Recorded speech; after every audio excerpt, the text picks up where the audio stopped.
नमस्कार, मैं हूं शम्स ताहिर खान और आप देख रहे हैं वारदात। क्या एंटीलिया साजिश की कहानी गुरु और चेले ने मिलकर लिखी थी? क्या एनकाउंटर स्पेशलिस्ट प्रदीप शर्मा का भी इस साजिश में कोई रोल है? क्या मनसुख हिरेन की मौत के बारे में प्रदीप शर्मा को कुछ जानकारी है? एनआईए ने लगातार 2 दिनों तक प्रदीप शर्मा से लंबी पूछताछ की। एनआईए को शक है कि जिस स्कॉर्पियो में जिलेटिन की 20 छड़ें रखी गई थी, उन जिलेटिन की छड़ों का इंतजाम प्रदीप शर्मा ने ही किया था। इतना ही नहीं, मनसुख हिरेन की मौत वाले दिन भी प्रदीप शर्मा मनसुख हिरेन से मिले थे। इससे पहले 2 मार्च को भी मनसुख हिरेन और प्रदीप शर्मा के बीच मुलाकात हुई थी। एंटीलिया साजिश अकेले सचिन वाजे के दिमाग की उपज थी। क्या इस साजिश में सचिन वाजे के गुरु प्रदीप शर्मा भी शामिल? क्या स्कॉर्पियो में रखी जिलेटिन की छड़ें प्रदीप शर्मा ने दिलवाई थी? क्या मनसुख हिरेन के कत्ल की रात प्रदीप शर्मा भी साथ थे? मुंबई के पूर्व सुपर कॉप, एनकाउंटर स्पेशलिस्ट और सचिन वाजे के गुरु प्रदीप शर्मा से आखिरकार एनआईए क्यों पूछताछ कर रही है? लगातार 2 दिनों तक घंटों उनसे क्या पूछताछ हुई? 2019 में ही पुलिस सेवा से रिटायर हो चुके प्रदीप शर्मा का 2021 के एंटीलिया साजिश से क्या लेना देना? प्रदीप शर्मा का मनसुख हिरेन से क्या रिश्ता है? इन सवालों के जवाब हर कोई जानना चाहता है। एनआईए सूत्रों के मुताबिक उनके पास इस बात की पुख्ता जानकारी है कि एंटीलिया के बाहर स्कॉर्पियो में जिलेटिन की जो 20 छड़ें रखी हुई थी, जिलेटिन की वो छड़ें सचिन वाजे ने प्रदीप शर्मा की मदद से ही हासिल की थी। पर सवाल यह है कि प्रदीप शर्मा ने ऐसा क्यों किया? क्या उन्हें सचिन वाजे की साजिश के बारे में पहले से पता था? क्या इस साजिश के साथ वो पहले दिन से ही खुद भी जुड़े हुए थे? एनआईए सूत्रों का कहना है कि अब तक की जांच में ये तो साफ हो चुका है कि जिलेटिन की छड़ें नागपुर से आई थी, लेकिन किसके जरिए ये जिलेटिन सचिन वाजे तक पहुंची, इसी की जांच चल रही है। और इस जांच में फिलहाल प्रदीप शर्मा का नाम भी सामने आ रहा है। इतना ही नहीं, एनआईए सूत्रों का यह भी कहना है कि 2 मार्च को प्रदीप शर्मा मनसुख हिरेन से भी मिले थे। इस मुलाकात के दौरान सचिन वाजे भी साथ थे। सूत्रों का यह भी कहना है कि 4 मार्च की रात भी मनसुख हिरेन की प्रदीप शर्मा से मुलाकात हुई थी। 4 मार्च की रात को ही मनसुख हिरेन का कत्ल हुआ था। इतना ही नहीं, मनसुख हिरेन का मोबाइल 4 मार्च की रात जिस जगह बंद हुआ, वो आखिरी लोकेशन अंधेरी ईस्ट का था और इत्तेफाक से प्रदीप शर्मा का घर भी अंधेरी ईस्ट में ही है। एनआईए सूत्रों के मुताबिक 2 मार्च दोपहर बाद प्रदीप शर्मा सचिन वाजे से सीआईयू के उसके दफ्तर में भी मिले थे। ये मुलाकात करीब घंटे भर चली। यहाँ गौर करने वाली बात यह है कि 2 मार्च की शाम को ही मनसुख हिरेन ने महाराष्ट्र के मुख्यमंत्री, गृह मंत्री, ठाणे और मुंबई के पुलिस कमिश्नर को एक खत भेजा था, जिसमें उन्होंने लिखा था कि एंटीलिया केस की जांच के नाम पर कुछ पुलिस वाले और मीडिया के लोग उन्हें परेशान कर रहे हैं। यानी कुल मिलाकर एनआईए को यह शक है कि एंटीलिया की साजिश और मनसुख हिरेन की मौत के बारे में कई ऐसे राज हैं जिसका सच प्रदीप शर्मा जानते हैं। यही वजह है कि एनआईए लगातार 2 दिनों तक प्रदीप शर्मा से पूछताछ करती रही।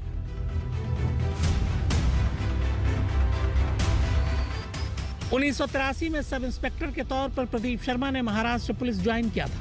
मुंबई में 92 के दंगे और 93 के धमाकों के बाद प्रदीप शर्मा अचानक तब सुर्खियों में आए जब उन्होंने मुंबई की सड़कों पर दनादन एनकाउंटर करने शुरू कर दिए। इसके बाद देखते ही देखते वो मुंबई पुलिस के सुपर कॉप बन चुके थे। प्रदीप शर्मा के नाम 113 एनकाउंटर हैं।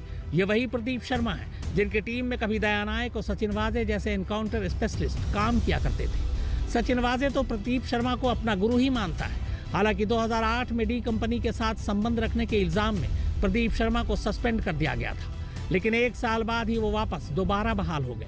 जनवरी 2010 में छोटा राजन गैंग के करीबी मेंबर राम नारायण गुप्ता उर्फ लखन भैया के फर्जी इनकाउंटर के मामले में प्रदीप शर्मा को गिरफ्तार किया गया, लेकिन 2013 में सबूतों के अभाव में अदालत ने उन्हें बरी कर दिया। 2017 में प्रदीप शर्मा ने फिर से पुलिस फोर्स ज्वाइन कर लिया, लेकिन सिर्फ 2 साल बाद 2019 में करीब 30 साल की अपनी पुलिस की नौकरी के बाद उन्होंने स्वेच्छा से रिटायरमेंट ले लिया। 2019 में प्रदीप शर्मा ने शिवसेना ज्वाइन कर लिया। शिवसेना के टिकट पर ही 2019 में उन्होंने नाला सुपारा से चुनाव भी लड़ा, लेकिन चुनाव हार गए। अब 2021 में एंटीलिया केस के चक्कर में प्रदीप शर्मा एक बार फिर से सुर्खियों। गुरु और चेले के बीच वैसे अजीब रिश्ता है और अजीब समानता भी। पुलिस की नौकरी में रहते हुए सचिन वाजे भी गिरफ्तार हुआ और जेल गया। वही हाल प्रदीप शर्मा का भी था, वो भी गिरफ्तार हुए और जेल गया। सचिन वाजे भी नौकरी से बर्खास्त किया गया और प्रदीप शर्मा भी बर्खास्त हुए थे। सचिन वाजे ने भी शिवसेना ज्वाइन किया, प्रदीप शर्मा ने भी शिवसेना ज्वाइन किया। लेकिन एंटीलिया की साजिश ने अचानक चेले को गुरु से बहुत आगे कर दिया। वैसे भी सचिन वाजे को रफ्तार से प्यार है, रफ्तार उसका शौक भी है और जुनून भी। ये तस्वीर और वीडियो किसी फिल्मी सीन का हिस्सा नहीं है, न ही किसी प्रोफेशनल बाइकर का स्टंट। जी हाँ, ये असिस्टेंट पुलिस इंस्पेक्टर सचिन वाजे ही बाइक पर सवार हैं। इस बाइक से प्यार उनके बचपन का शटर कान मार, साइलेंसर से धू धू करके निकलता धुआं उसे खुशी देता था, और वो रफ्तार में किसी से पीछे रह जाए ये उसे गवारा नहीं था। दिन ब दिन उसकी दीवानगी बढ़ती जा रही। 18 वर्ष की उसकी जवानी उबाल मार रही। फिर किसी ने उसे एक मशवरा दिया, जवानी गंवाने की नहीं, कमाने की चीज। और बस इस एक मशवरे ने उसकी रफ्तार की पूरी भारतीय संविधान के मुताबिक अपने कर्तव्यों का पूरी लगन, निष्ठा और ईमानदारी के साथ पालन करने की कसम खाकर साइन कर ली। और बतौर सब इंस्पेक्टर उसे पहली पोस्टिंग ही मिली, गढ़चिरौली। नक्सल प्रभावित इस इलाके में पुलिस वाले अपनी जान हथेली पर लेकर ड्यूटी निभाते हैं, और इन हालात में वो पहुंचा गढ़चिरौली। उसका नाम था सचिन वाजे। सड़कों पर मारे मारे फिरने से उलट ये जिम्मेदारी भरी नौकरी मुश्किल तो थी, लेकिन वर्दी का रौब और उसकी वजह से मिलने वाली इज्जत सचिन वाजे को भा रही थी। उसे मजा आता था अपनी वर्दी का रौब छाड़ने में, 20 सड़क अपराधियों को पीटने में, और अब तो उसे अपनी दबंगई दिखाने से रोकने वाला भी कोई नहीं था। जल्द ही वाजे के काम को देखते हुए उसे ठाणे ट्रांसफर कर दिया गया। वहां भी वो मुश्किल से मुश्किल केस को चुटकियों में सुलझाने लगा। केस सुलझाने की उसकी गिनती लॉटरी के नंबरों की तरह जल्दी जल्दी बदल रही थी, क्योंकि वो पुलिस की इस नौकरी को ड्यूटी की तरह नहीं बल्कि एंजॉय करके कर रहा था। ठाणे पुलिस में स्पेशल स्क्वाड बनाई गई और उसमें उसे शामिल नहीं किया गया, बल्कि वाजे ही उस स्क्वाड को हेड कर रहा था। वाजे के काम को देखते हुए उसे ठाणे से मुमरा के मुस्लिम बाहुल इलाके का चार्ज दे दिया गया। यहाँ भी वो कमाल पर कमाल करता चला गया। यहाँ उसने वो कर दिखाया जो बड़े से बड़े नेता भी नहीं कर पा रहे थे, हिंदू मुस्लिम एकता। हालांकि वाजे का फोकस स्पेशल स्क्वाड पर ज्यादा था, क्योंकि पावर उसके हाथ में थी और अब उसे शोहरत चाहिए थी। लिहाजा वाजे ने शुरू किया एनकाउंटर का सिलसिला। ज्यादातर सचिन वाजे सादी वर्दी में ही नजर आता था, लेकिन ठसक ऐसी थी कि जब वो सड़कों पर निकलता तब उसका रौब देखने वाला होता। अब वाजे मुंबई पुलिस महकमे की पहचान बनने लगा था। हर बड़े मामले की जिम्मेदारी उसी को सौंपी जा रही थी। बड़े से बड़े गैंगस्टर और हिस्ट्री शीटरों से वो सीधा लोहा ले रहा था। क्या बिल्डर, क्या अभिनेता और क्या राजनेता, सबकी जुबां पर मुसीबत के वक्त एक ही नाम आता, सचिन वाजे।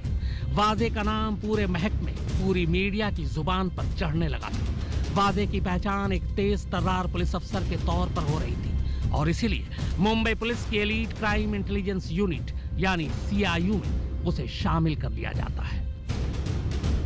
वाजे अब कोई मामूली पुलिस वाला नहीं रह गया था, वो अब सुपर कॉप बन चुका था। अपनी कद काठी, रौबदार चाल और स्टाइलिश पहनावे की वजह से वो भीड़ में अलग ही नजर आता था। बड़े से बड़ा अपराधी भी अब उसके नाम से घबराने लगा, लेकिन उसके तेवर को अभी और भी पर लगने बाकी थे, और वो पर तब लगे जब उसे प्रदीप शर्मा जैसे एनकाउंटर स्पेशलिस्ट के साथ काम करने का मौका मिला। इस तरह सचिन वाजे अपनी जिंदगी के जिस टर्निंग पॉइंट का इंतजार कर रहा था वो उसे मिल ही गया। प्रदीप शर्मा का भरोसा जीतने के बाद सचिन वाजे के सिर पर अपना सिक्का जमाने का ऐसा जुनून सवार हुआ कि उसने अंडरवर्ल्ड की नींव तक को हिला डाला। सचिन वाजे के सितारे अब 360 डिग्री के एंगल से पलटने लगे। 1990 का दशक खत्म होते होते सचिन वाजे मुंबई के अखबारों की सुर्खियां बनता चला गया, और जिस पहचान की उसे जरूरत थी वो अब उसकी कदमों में थी। फिल्मी स्टाइल में वाजे मुंबई पर राज करने वाले दाऊद, छोटा राजन और अरुण गवली के गुर्गों को चुन चुन कर मार रहा था। 93 के धमाकों के बाद गैंगस्टर के साथ वाजे की मुठभेड़ अब आम खबरों में शुमार होने लगी थी। अब तक सचिन वाजे 63 एनकाउंटर कर चुका था। वो उस काम को अंजाम दे रहा था जिसके बारे में किसी को कानो कान फनक तक नहीं लगी, क्योंकि वो कॉल ट्रेसिंग, सर्विलांस और कॉल इंटरसेप्ट करने का हुनर जानता था। उसकी इसी क्वालिटी की वजह से आला अफसरों ने उसे कई ऑपरेशन में अपने साथ रखा, और सचिन वाजे अपने इसी हुनर की वजह से आला अफसरों की पहली पसंद बनता चला गया। आला अफसरों की सरपरस्ती मिलने की वजह से पूरे महकमे में सचिन वाजे की तूती बोलने लगी। उसके सीनियर भी उससे घबराने लगे। जाहिर है दिमाग सातवें आसमान पर पहुंचने लगा। अब उसे शोहरत के साथ पैसा भी चाहिए था। महंगी घड़ियां, परफ्यूम, कारें, बाइक। अब उसका नया शगल बन चुका था। मुंबई से विद्या, दिव्यांश और साहिल जोशी के साथ शम्स ताहिर खान, आज तक। 2019 में रिटायरमेंट के बाद से ही प्रदीप शर्मा गुम थे, खामोश जिंदगी बिता रहे थे। लेकिन 2021 में एंटीलिया केस ने उन्हें एक बार फिर से सुर्खियों में ला दिया। और सुर्खियों में लाने वाला कोई और नहीं बल्कि उनका पुराना चेला सचिन वाजे है। वक्त के पहिए ने फिर से घूमना शुरू किया। साल आया 2002। मुंबई के घाटकोपर इलाके में एक जबरदस्त धमाका होता है। 2 लोग मारे जाते हैं और 50 से ज्यादा घायल होते हैं। ब्लास्ट के सिलसिले में कई गिरफ्तारियां होती हैं और उनमें एक सॉफ्टवेयर इंजीनियर ख्वाजा यूनुस भी शामिल था, जिसे सचिन वाजे और उसकी टीम ने इस बेरहमी से पीटा कि हिरासत में ही उसने दम तोड़ दिया। जिसके बाद वाजे को पुलिस फोर्स से सस्पेंड कर दिया गया। उसकी गिरफ्तारी हुई। सस्पेंड रहने के दौरान उसने शिवसेना ज्वाइन की। लेकिन पिछले ही साल यानी 2020 में 16 साल की बर्खास्तगी के बाद आखिरकार वापस वो पुलिस फोर्स में बहाल हो गया और इस बार उसने अपनी जिंदगी का सबसे बड़ा दांव खेलने का फैसला किया। मुंबई से विद्या, दिव्यांश और साहिल जोशी के साथ शम्स ताहिर खान, आज तक। तो वारदात में फिलहाल इतना ही, मगर आज तक पर खबरों का सिलसिला लगातार जारी। नमस्कार, मैं हूं अंजना ओम कश्यप। हमें उम्मीद है ये वीडियो आपको पसंद आया होगा। लेटेस्ट खबरों के लिए यूं ही देखते रहिए आज तक और इस वीडियो के पसंद आने पर लाइक, शेयर एंड सब्सक्राइब करना ना भूलें।